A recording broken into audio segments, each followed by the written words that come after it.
Hello everyone, my name is Walter Schaefer and I am from the company AI Quantum. Together with OEM Systems, we are developing AI-based optical measurement instruments for droplets and spray characterization.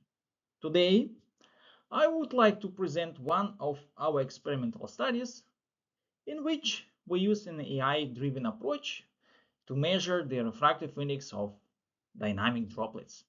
This work was conducted as a part of a medical case study focused on nozzle spray.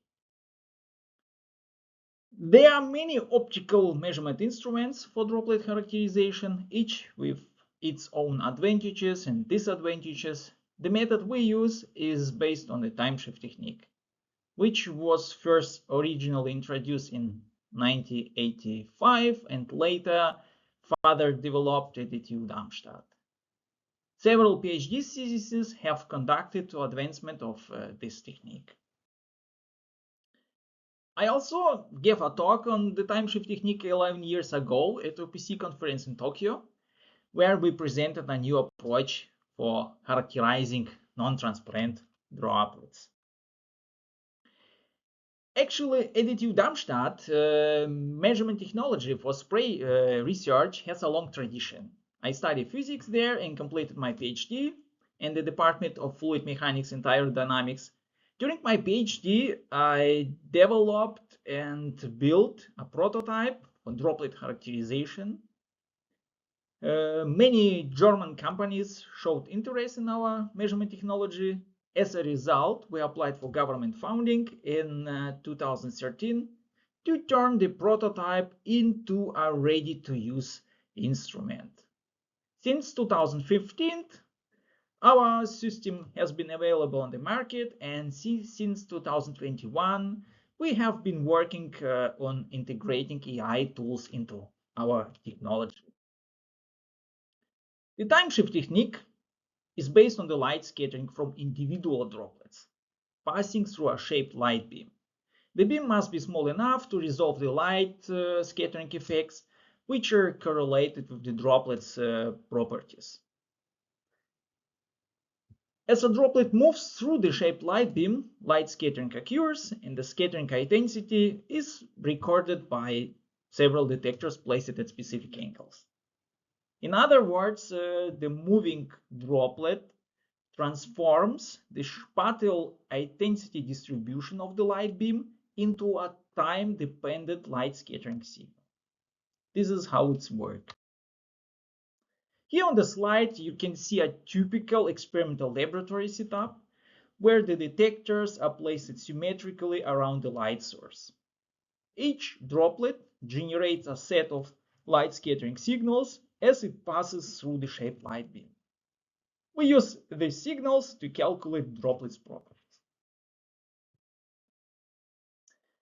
A typical measurement gives us an ensemble of droplets, which can be visualized using histograms.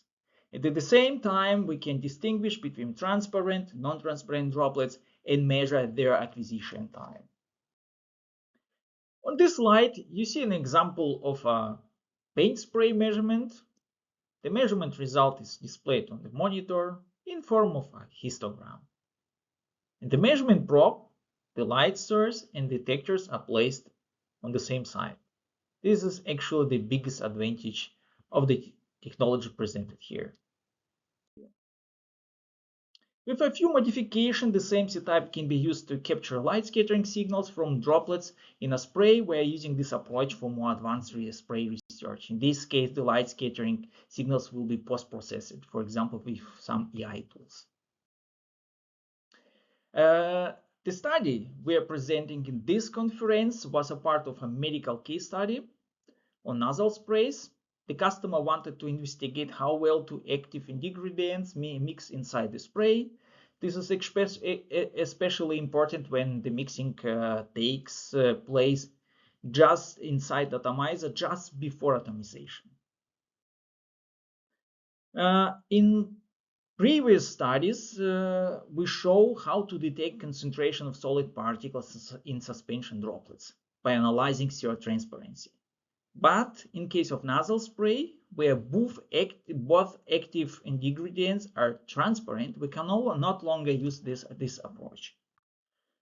In general, to visualize transparent objects, we need to detect phase variation in light. In case of droplets, this means we must detect their refractive index. This approach only works if two ingredients have different refractive indexes and our systems is and our measurement instrument is sensitive enough to detect those differences.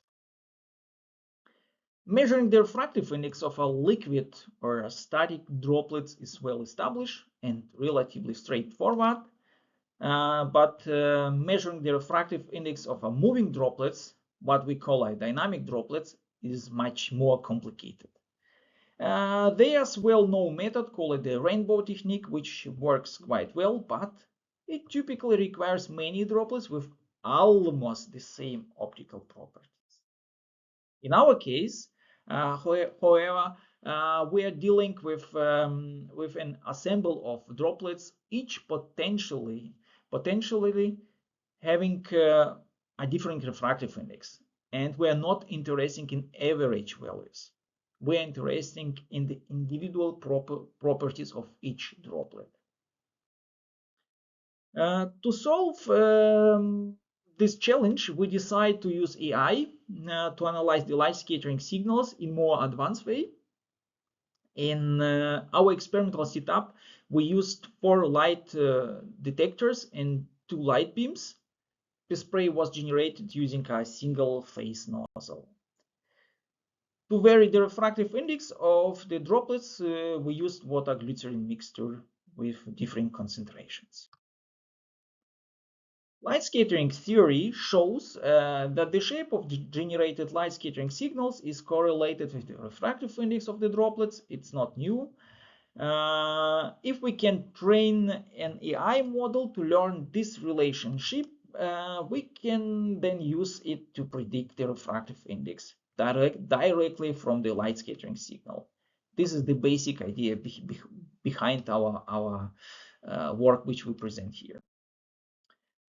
However, in real spray application, the light scattering signals appears much more chaotic. It's not easy to visually recognize any clear correlation between droplets with different refractive indexes.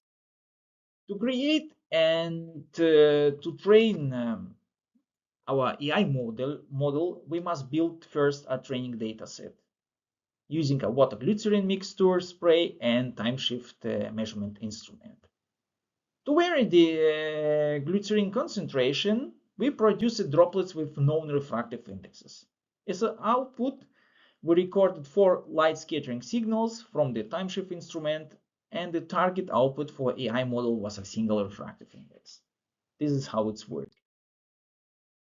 This slide shows the architecture of our AI model designed to analyze light scattering signals. This neural network processes 4 light scattering signals using layers of convolution, batch normalization, and so on to extract the features. Max pooling to reduce the data size. This is a typical approach how you build an AI model.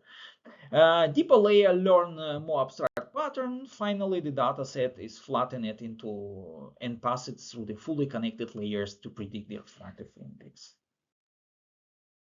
On this slide, you see the final result, where the expected and predicted values are shown. The error bars indicate the prediction error for each individual droplet.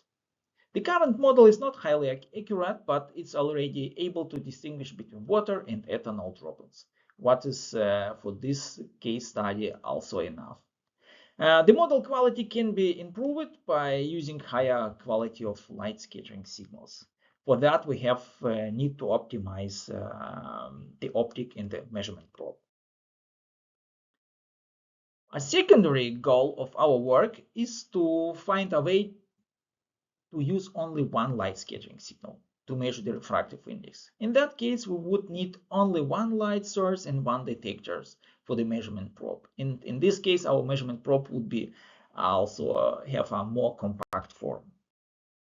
For that reason, we tested our AI model using 1, 2, and 3 light scattering signals and tried all possible combinations.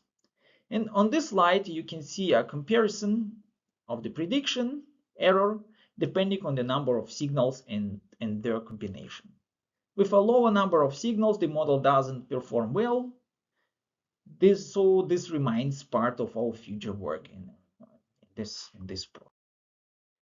I have now reached the end of my presentation. I have a few flyers with some details about the work I presented today. Feel free to ask me if you're interested. Thank you very much for your time and attention. Bye-bye.